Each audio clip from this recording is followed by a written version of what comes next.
She looked my 79-year-old grandfather dead in the eyes and said, "You are no longer welcome here." He just nodded, turned around, and quietly walked away. What she didn't know, I watched the whole thing on camera, and I own every single inch of that market. Let me tell you about my grandfather. We call him Arthur. Arthur is the kind of man who still wakes up at 5 a.m., not because he has to, but because he's been doing it his whole life. He spent 40 years working a small produce stand before his knees gave out. He raised 4 kids, buried 1 wife, and never once asked anyone for help.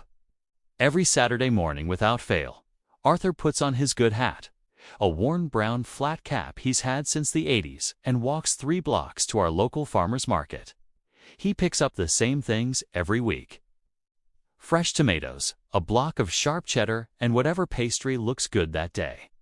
It's his ritual, his little slice of independence. He doesn't drive anymore. He doesn't travel.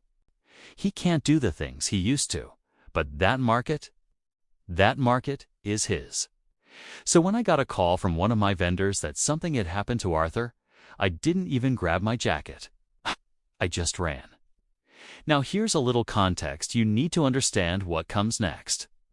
About 4 years ago, I quietly purchased the building that hosts our town's weekend farmers market.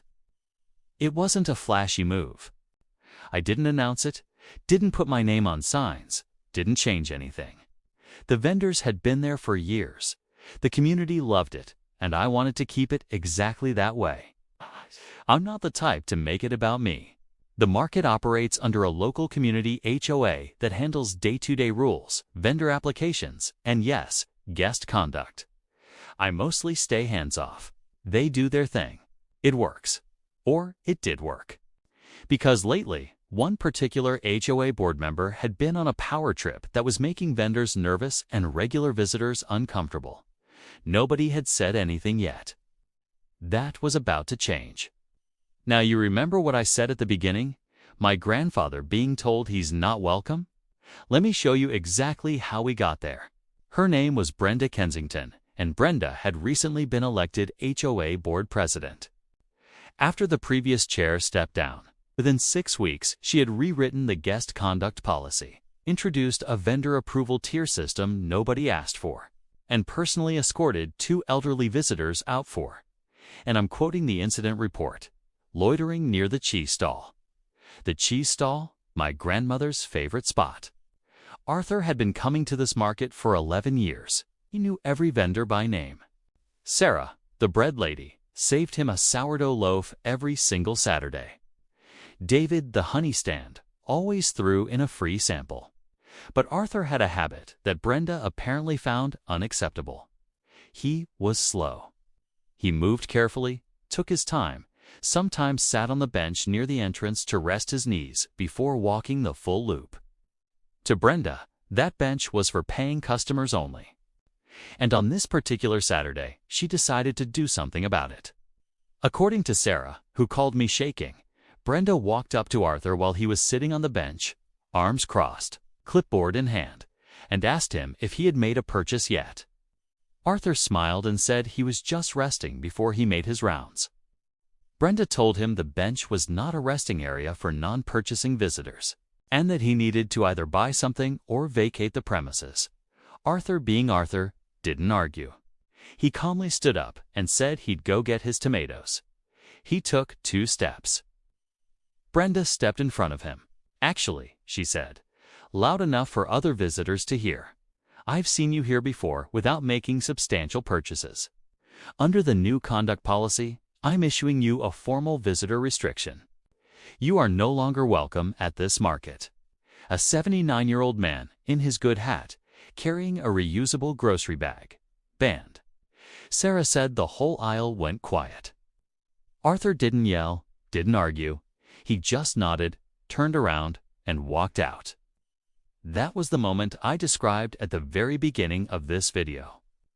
Now let me tell you what happened next. Here's the thing about power. Real power doesn't announce itself. It doesn't need to.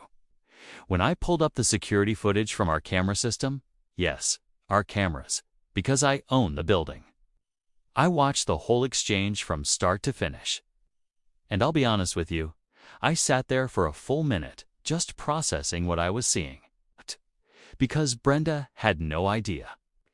She had no idea that the slow old man she'd just publicly humiliated had a granddaughter named Emily Mitchell who signed her board's operating lease every single year.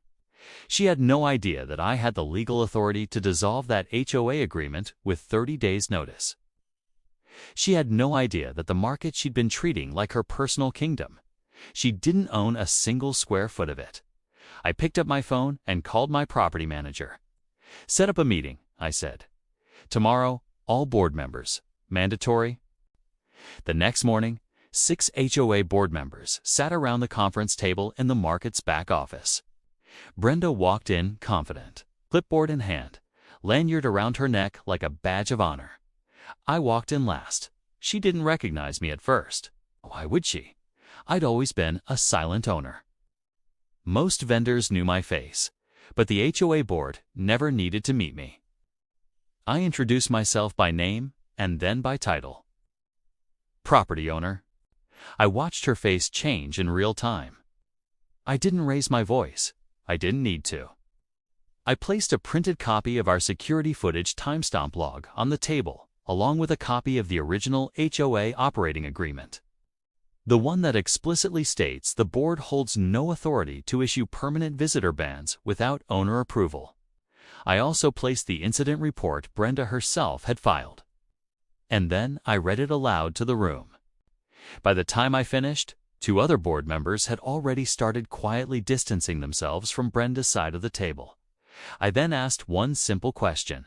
Would anyone like to explain this to me? Silence. To her credit, Brenda tried. She cited the new conduct policy, said she was just enforcing community standards, that the market needed structure. I let her finish. Then I explained calmly, clearly, that the conduct policy she had updated had never been submitted to me for owner review as required under our agreement. That made it non-binding. Every enforcement action taken under that policy void, including my grandfather's ban. The board voted that afternoon to formally rescind all visitor restrictions Brenda had issued over the past 6 weeks. There were 11 of them, 11 people who had been turned away or humiliated. Brenda resigned from the board by end of day. I'm told she sent a terse 2-line email. The following Saturday, I drove Arthur to the market myself. Sarah had his sourdough waiting. David had the honey samples out, and I'd had the bench near the entrance relabeled with a small brass sign that just reads, "Rest a while, you're welcome here."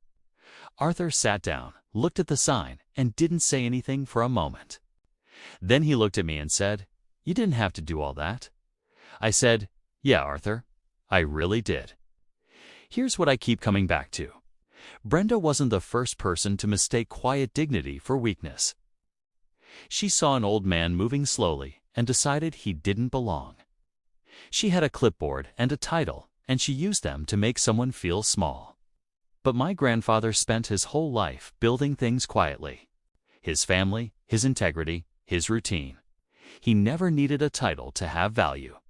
And sometimes, the people with all the real power, you'd never know it by looking at them.